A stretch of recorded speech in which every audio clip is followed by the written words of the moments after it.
Why Africa's borders are the way they are. Look at this. A straight line, cutting through the Sahara Desert for over 1,000 kilometers. This is the border between Libya and Chad. Notice anything strange? It's perfectly straight, like someone took a ruler and drew it on a map.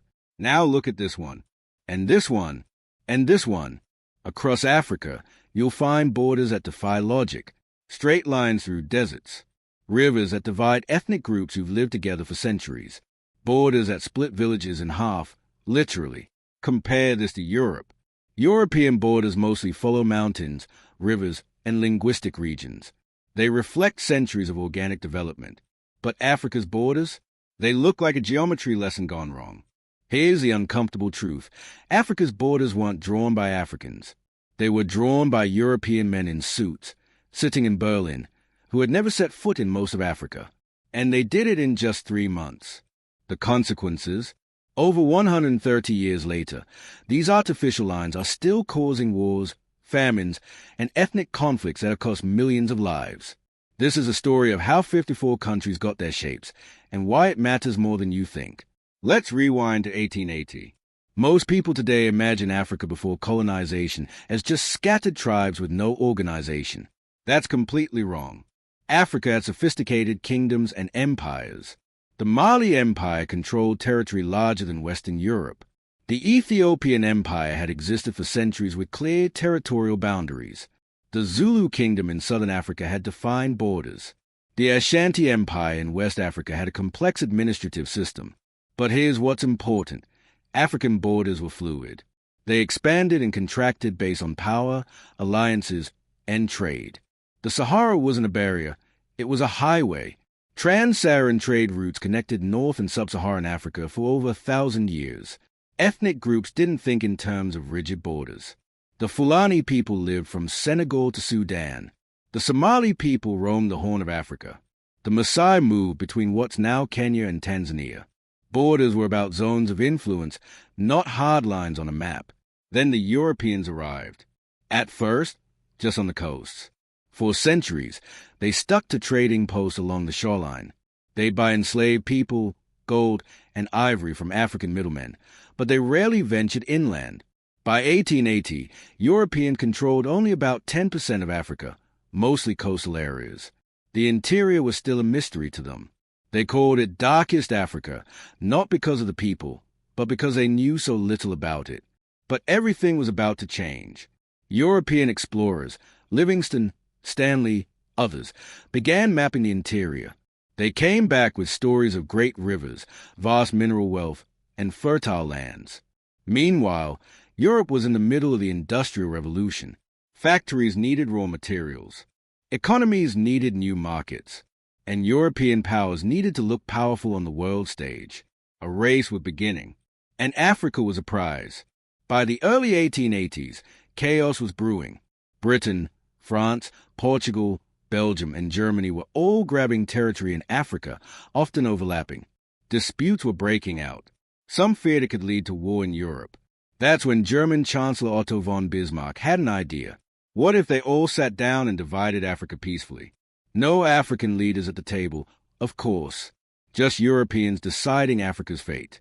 November 15th, 1884. Berlin, Germany. Representatives from 14 European countries gathered at Bismarck's invitation.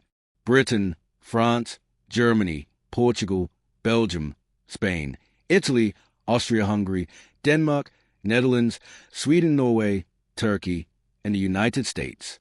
Notice who wasn't invited? Any African leaders. Not one. The people whose land was being divided had no seat at the table. This wasn't a negotiation. It was a carve-up. For 3 months, these men sat in heated rooms, smoking cigars, drinking wine, and drawing lines on maps. Most had never been to Africa.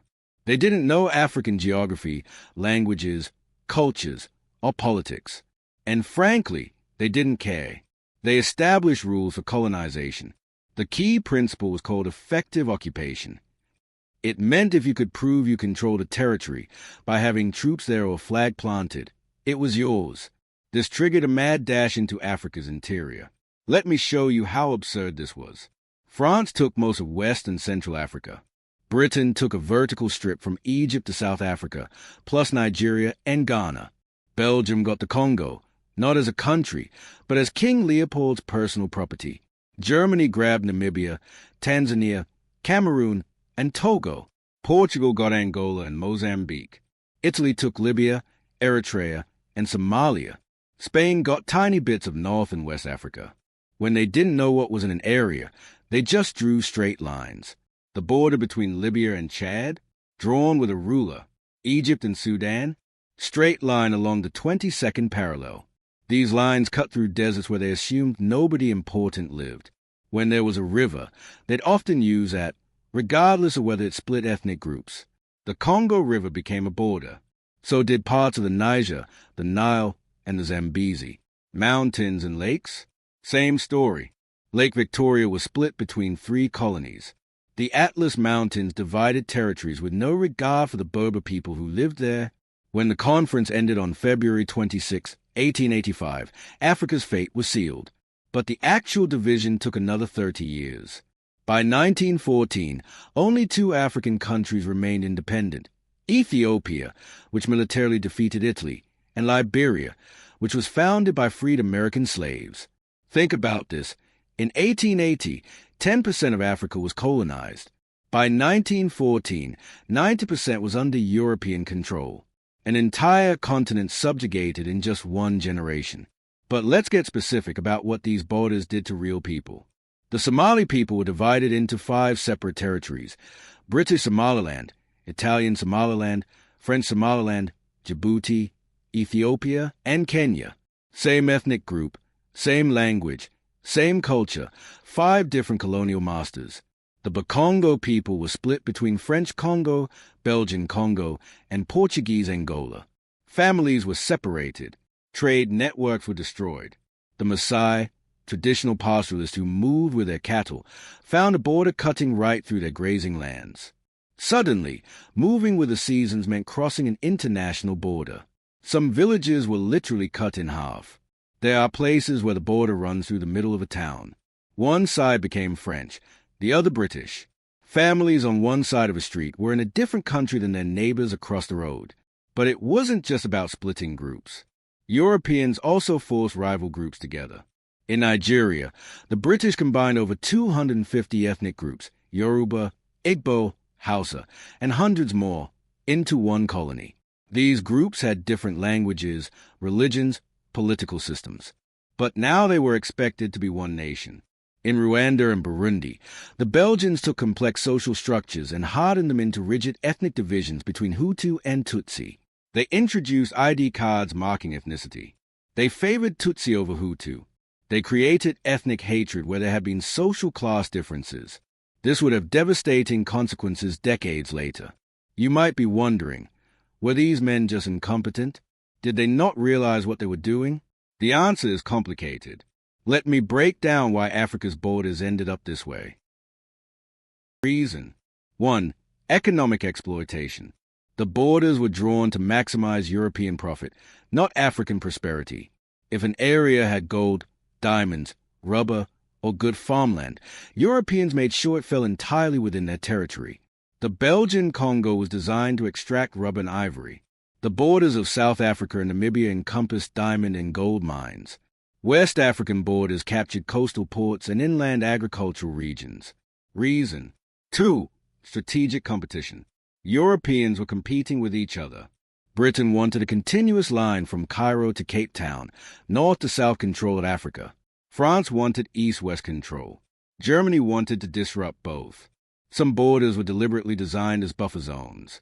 The narrow Caprivi Strip in Namibia was created so German territory could reach the Zambezi River, cutting through British territory to block their Cairo to Cape Town dream. Reason. 3. Geographic ignorance. Many European officials had never visited the territories they were dividing. They worked from incomplete maps. Deserts, jungles, and mountains were just blank spaces to them. The Sahara Desert? They thought it was empty, so they drew straight lines across it. Never mind the Tuareg, Chubu, and other peoples who lived there. The Kalahari Desert? Same story. The Congo rainforest? Just draw around it. Reason. 4. Racial ideology. Let's be blunt. Europeans didn't think Africans' opinions mattered. The entire colonial project was built on ideas of racial superiority. In their minds, they were bringing civilization to backward peoples. They genuinely believed, or claimed to believe, that they were doing Africans a favor. African political systems, ethnic territories, traditional borders, all of that was dismissed as primitive and irrelevant. Reason. 5. European politics. Sometimes borders were drawn to satisfy European political compromises that had nothing to do with Africa. A European power would give up claims in one part of Africa to gain recognition for claims elsewhere, or even in Europe. The Gambia is a perfect example. It's a tiny country, a thin strip of land following the Gambia River, completely surrounded by Senegal except for the coast. Why? Because Britain and France were negotiating, and Britain wanted to keep the river for trade. So they created one of the world's most oddly shaped countries. Today, Gambia is 50 kilometers wide at its widest point and 350 kilometers long. It makes no geographic or ethnic sense. It's purely the product of European negotiation. Fast forward to the 1960s. The winds of change were blowing across Africa. One by one, colonies gained independence. By 1970, most of Africa was free. African leaders face a choice. Should they redraw the borders? Create new countries based on ethnic, linguistic, or cultural lines? In 1964, the newly formed Organization of African Unity made a crucial decision. They passed a resolution declaring that colonial borders, as arbitrary as they were, would remain. No changes, no redrawing. These lines were now permanent. Why? Leaders like Julius Nyerere of Tanzania and Kwame Nkrumah of Ghana argued that if they started redrawing borders, there would be no end to it. Africa had thousands of ethnic groups. Where would you draw the line? Better to keep the borders and build nations within them. They had a point. Nigeria alone has over 250 ethnic groups. If each one got its own country, Nigeria would fragment into hundreds of pieces. The same logic applied across Africa. But this decision came with enormous costs. Let me show you. Consequence. 1. Ethnic conflict and civil wars. The artificial borders trapped rival groups together and separated allied groups. This has fueled countless conflicts.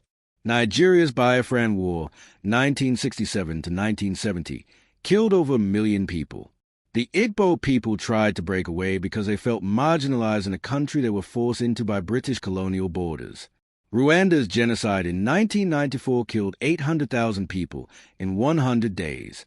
While the causes were complex, colonial borders and Belgian ethnic policies created the rigid Hutu-Tutsi divisions that made the genocide possible. Sudan's 22-year civil war between the Arab-Muslim North and Christian animist South killed 2.5 million people. Why were they one country? Because the British combined them administratively.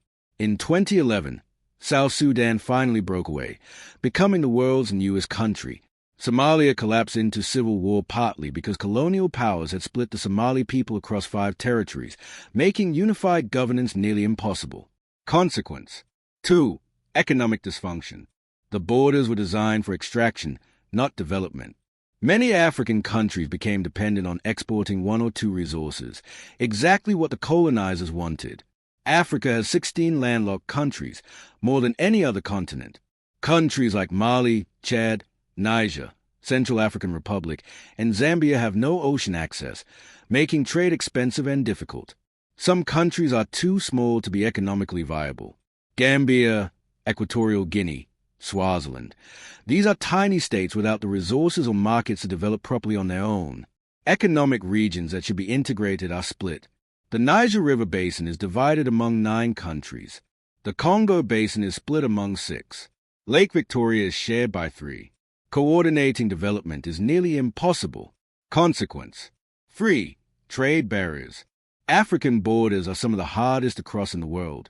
A truck traveling from Mombasa, Kenya, to Kampala, Uganda, about 900 kilometers, can take 2 weeks because of border delays. Only 17% of African trade is with other African countries. In Europe, it's 67%. In Asia, 59%. The colonial borders, which were designed to prevent integration, are still doing their job. Yet ordinary Africans find ways around these borders. Informal cross-border trade, often by women carrying goods on their heads, account for billions of dollars in commerce. People are more connected than the borders suggest. Consequence: 4. Ongoing disputes. Poorly defined colonial borders have led to numerous conflicts.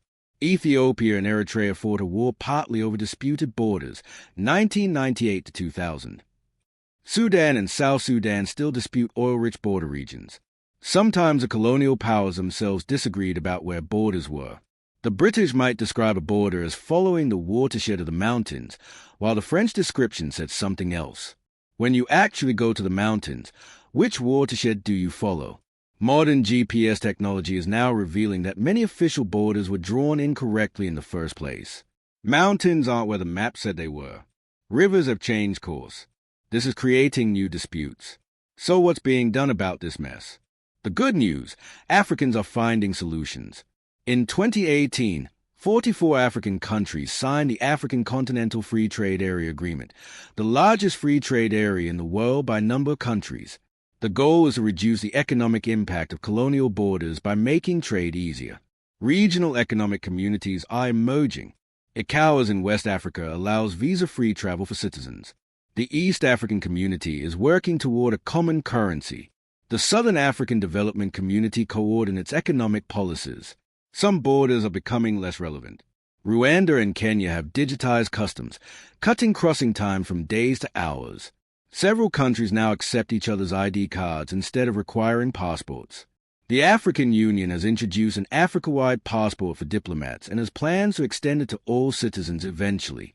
The vision is an Africa where borders don't trap people in artificial states. But it's not easy.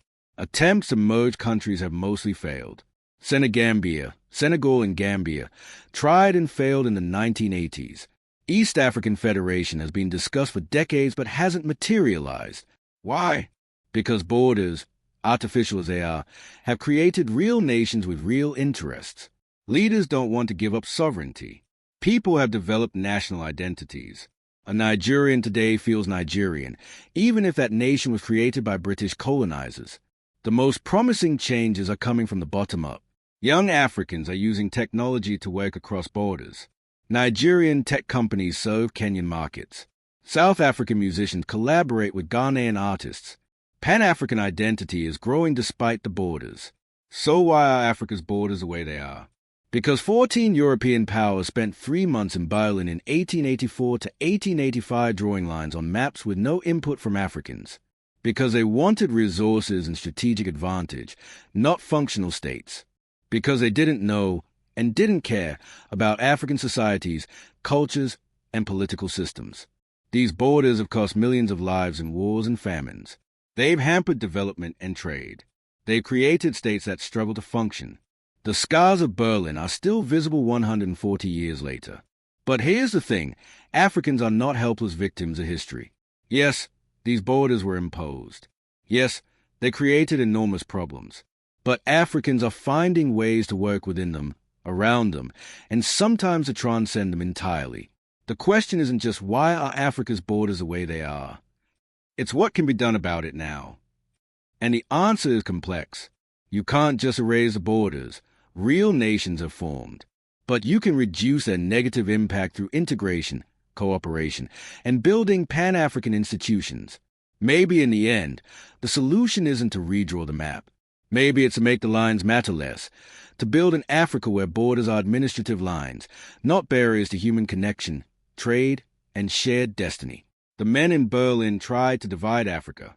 They succeeded, for a time, but they couldn't kill the fundamental truth that Africa is one continent, one human family, arbitrarily divided.